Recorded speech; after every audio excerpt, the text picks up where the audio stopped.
Hello guys, welcome back to my channel. ఈ వీడియోలో వచ్చేసి నేను కింగ్డమ్ మూవీ ట్రైలర్ రివ్యూ అనేది ఇవ్వబోతున్నానండి.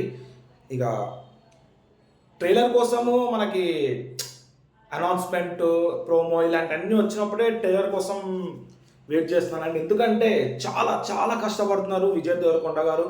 కింగ్డమ్ మూవీ కోసం పక్కా బ్లాక్ బస్టర్ కొట్టాలి అనే తీరులోనే ఈ మూవీ కోసం చాలా చాలా కష్టపడుతున్నారండి. ఆ బాడీ చేంజ్ అవ్వాలనేది, ప్లస్ లుక్స్ చేంజ్ అవ్వాలనేది ఎప్పటి నుంచో, ఇప్పుడే కాదు, 1 year నుంచి మనకి వస్తూనే ఉంది. గ్లిమ్స్ అని చెప్పి, పోస్టర్ లుక్ అని చెప్పి ఈగర్లీ విజయ్ దేవరకొండనే కాదు, విజయ్ దేవరకొండ ఫ్యాన్స్ కూడా కంబ్యాక్ కోసం వెయిట్ చేస్తారండి. లిటరల్లీ నిన్న మ్యాక్సిమం ట్రైలర్ ఎన్నింటికి వస్తాడు, 5-5:30కి వస్తుంది. 5, 6, 7, 8, 9, 10 ఇక చూస్తూనే ఉన్నాను. ట్రైలర్ అనేది రాలేదు, ఇంకా లైట్ తీసుకున్నాను. మ్యాక్సిమం ఈరోజు వదలలేమో, maybe due to some technical glitches అని చెప్పి మనకు అనౌన్స్ చేసి రేపు రిలీజ్ చేస్తారేమో అనుకున్నా. కానీ వచ్చింది భయ్య 10:30కో 10:40కో ట్రైలర్ వచ్చింది.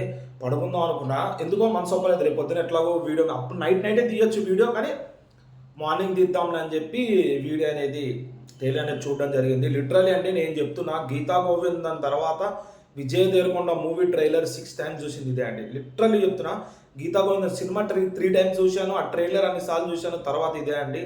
బా బా బా బా బా వేరే లెవెల్ ఉందండి ట్రైలర్ అయితే. నేను అసలు లిటరల్లీ ఎక్స్పెక్ట్ చేయలేదండి విజయ్ దేవరకొండ నుంచి ఇంత మంచి మూవీ అనేది పడుతుంది, ట్రైలర్ అనేది పడుతుంది అని చెప్పి లిటరల్లీ నేను ఎక్స్పెక్ట్ చేయలేదండి. బేసిక్గా నాకు తెలిసినంతవరకు స్టోరీ అయితే విజయ్ దేవరకొండ ఒక అండర్ కవర్ కాప్ కింద ఆపరేషన్కి వెళ్తాడు. అక్కడ వీళ్ళన్న కనపడతాడు, వీళ్ళన్న సత్యదేవు, వీళ్ళన్న ఒక క్రిమినల్ యాక్టివిటీస్లో ఉంటాడు, దానివల్ల జైలుకి వెళ్ళాడు, ప్లస్ వాళ్ళందరి మీద హెడ్ వీళ్ళన్న అని ఒక స్టోరీ ఉందండి. కానీ మధ్యలో నాకు కొంచెం అర్థం ఏం కాలేదంటే, రాక్షసులు, బాణాలు అనేది మేబీ కాన్సెప్ట్ అనేది ఎటు నుంచి ఎటు తీసుకెళ్తున్నారో అటు నుంచి ఇటు లింక్ చేస్తారు, ఏదో ఒక లింక్ పాయింట్ ఉంటుంది అని అయితే నేను వెయిట్ చేస్తున్నానండి. ప్లస్ కొన్ని మ్యాక్సిమం స్టోరీ అంతా శ్రీలంకలో అని అనుకుంటాను. ఎందుకంటే మనకి అక్కడ శ్రీలంక లాంగ్వేజ్ బోర్డ్స్ అనేవి కనపడము ఇవన్నీ జరిగింది.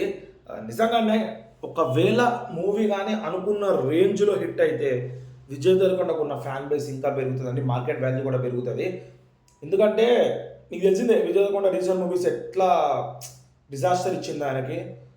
ఇది ఆ రకంగా ఇవ్వదు అని ఎక్స్పెక్ట్ చేస్తాను. ఎందుకంటే ట్రైలర్ బాగుంది, ట్రైలర్ బీజిఎం ఇచ్చినాడు, బీజిఎం బాగుంది, రిలీజ్ చేసిన సాంగ్స్ బాగున్నాయి, అన్ని బాగున్నాయండి. వాట్ నాట్ అండి, ట్రైలర్లో ప్రతి ఒక్కటి క్లీన్ అండ్ కట్ అనిపిస్తుంది. పక్కా మూవీ అనేది కొత్త స్టోరీ, కొత్త కాన్సెప్ట్ మీద మూవీ అనేది నడుస్తుంది అన్న తీరైతే నాకైతే అనిపిస్తుంది అండి. పక్కా చెప్తున్నాను, కొడితే మూవీ దెబ్బ పడిపోవాలండి.